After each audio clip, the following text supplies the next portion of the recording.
मी आहे राधिका आणि राधिकास किचन मध्ये मी आज एक स्पेशल खास डिश घेऊन आले आहे। ते म्हणजे जसं आपण उकडीचं मोदक उकडीच्या कानावलं करतो सेम त्याच पद्धतीमध्ये, पण इथे आपण तेच सारण वापरून फक्त आपण तळणीचे करंज्या तयार करणार आहे। तेच सारण वापरून थोडीशी नवीन डिश काहीतरी। चला तर मग वेळ न घालवता लगेचच आपण पाहूया।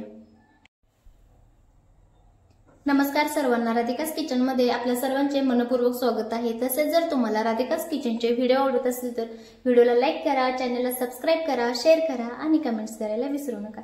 त्याचबरोबर जर तुम्ही अजून राधिकास किचनला सबस्क्राइब केले नसेल तर सबस्क्राइब करा, म्हणजे रोज राधिका स्पेशल कुठली डिश घेऊन येते हे तुम्हाला लगेच समजेल। मैदा घेतला आहे, तिथे मी एक ओला नारळ खिसून घेतला आहे, तिथे एक गरजेनुसार गूळ खिसून घेतला आहे, फ्लेवरसाठी इलायची पावडर घेतली आहे, मीठ आणि तूप घेतलं आहे। चला लगेचच आपण कृतीला सुरुवात करूया। तर पहा, इथे अगोदर आपण पीठ मळून घेऊया। तर पहा, इथे मैदा, आता त्यामध्ये गरजेनुसार मीठ घालून घ्यायचं आहे। आता हे व्यवस्थित मिक्स करून घ्यायचं आहे, मीठ सगळीकडे पसरवून घ्यायचं आहे। आणि आता ह्यामध्ये आपल्याला थोडंसं तेल, गरम केलेलं तेलाचं मोहन घालून घ्यायचं आहे। जास्त नाही, एकदम थोडासा खुसखुशीपणा येण्यासाठी। आता आपल्याला हे सगळे चोळून घ्यायचं आहे। पहा,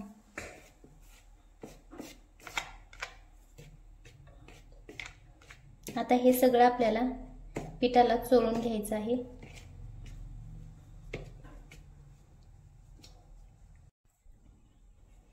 तर आता पहा, इथे तेलाचं छान असं मोहन तयार करून रेडी आहे। पहा, खूप छान असं पीठ चोळून घेतलं आहे।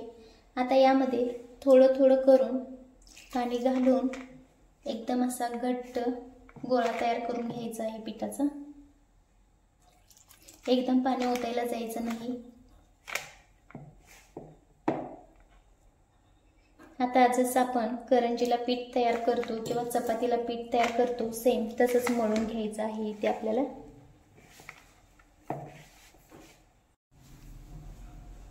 तर पहा, इथे छान असा घट्टसर पिठाचा गोळा मळून तयार आहे। पहा, आता हा आपल्याला झाकून इथे 10 ते 15 मिनिटांसाठी असंच ठेवायचं आहे। आता आपण सारण बनवून घेऊ। तर पहा, इथे कढई तापली आहे आणि यामध्ये थोडं तूप घालून घेऊया। इथे तूप घरचंच आहे, ओला नारळ घालून घ्यायचा।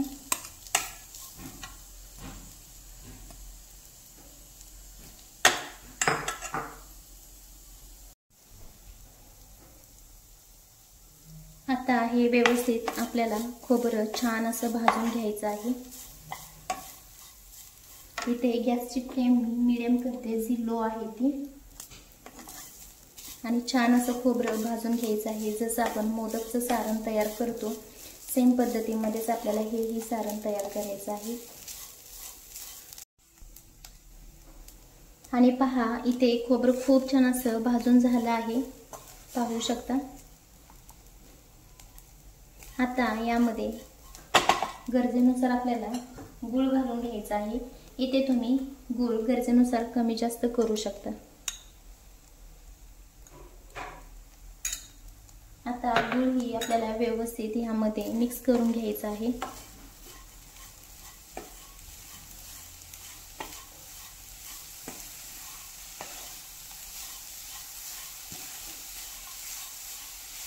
बघा, इथे गॅसची फ्लेम लो आहे।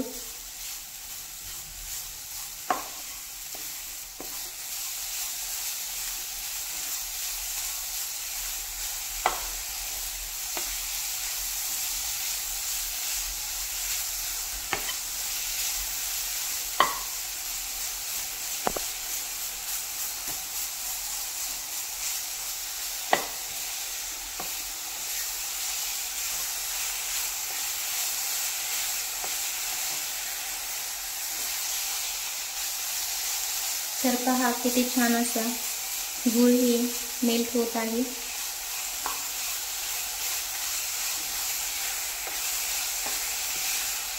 इथे गॅसची फ्लेम मी थोडीशी वाढवली आहे, जेणेकरून गूळ आपला फास्ट मेल्ट होऊन जाईल। गॅसची फ्लेम बंद करते।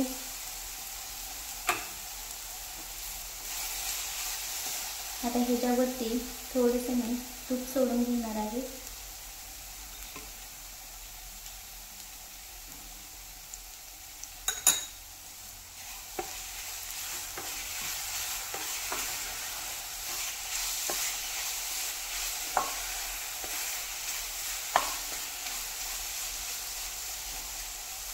आणि ह्यामध्ये आपल्याला घालायची आहे इलायची।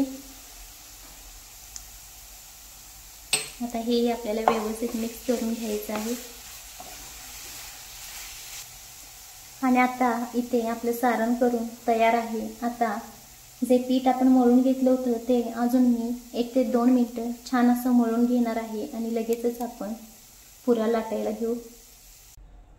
आता पहा इथे मी पीठ मळून इथे मला हव्या त्या साईजमध्ये मी गोळे तयार करून घेतले आहेत। आता हिची आपण छोटीशी अशी लाटंबी तयार करून घ्यायची आहे, छोटी पुरी। इथे आपण ओल्या सारणाच्या करंज्या तयार करत आहे, म्हणून इथे थोडेसे गोळे मोठेच घ्यायचे।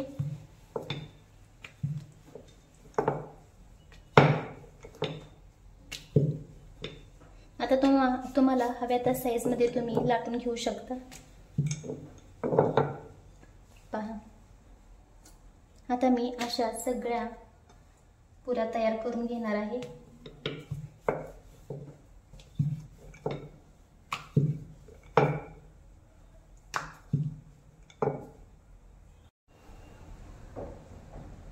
तर पहा इथे मी छान असे लाटंबी लाटून घेतले आहे आणि इथे आता सारण घालून घ्यायचं आहे।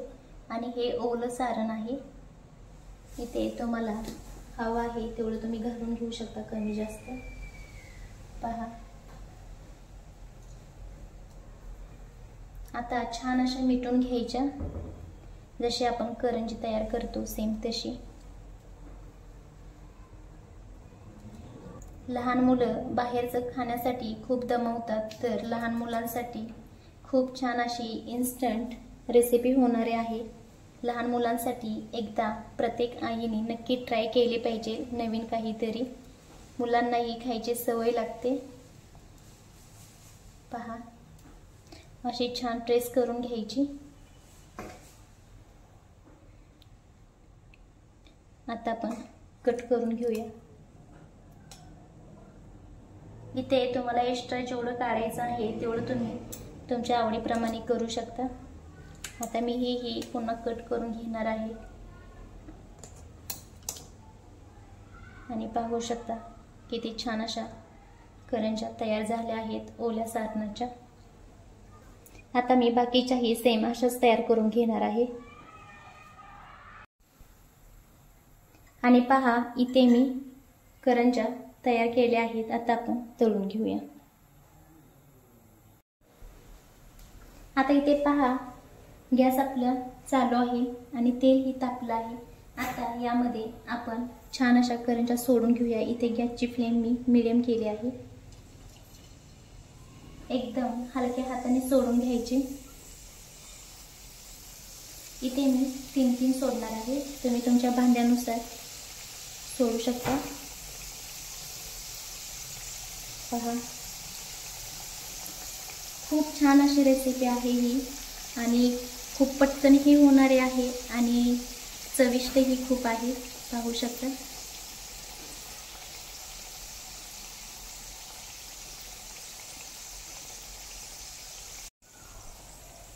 आणि आता आपण पाहू शकता किती छान अशा करंज्या फुगल्या आहेत। आता पलटी करून घेऊया। छान असा सोनेरी कलर येईपर्यंत भाजायचा आहे। खूप छान अशा फुगल्या आहेत।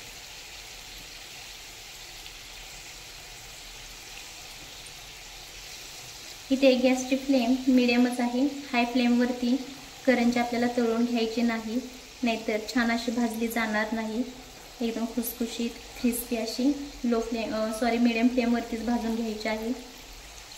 गडबड करायची नाही, दोन्ही साईडून छान अशा भाजून घ्यायच्या आहेत करंजी। आणि पहा किती छान अशी दोन्ही साईडून करंजी भाजून तयार आहे। पहा, असं वाटत नाही की ही ओल्या सारणाची करंजी आहे म्हणून। आता आपण तेल पूर्ण नितळवून ह्याचं काढून घेऊया करंजी।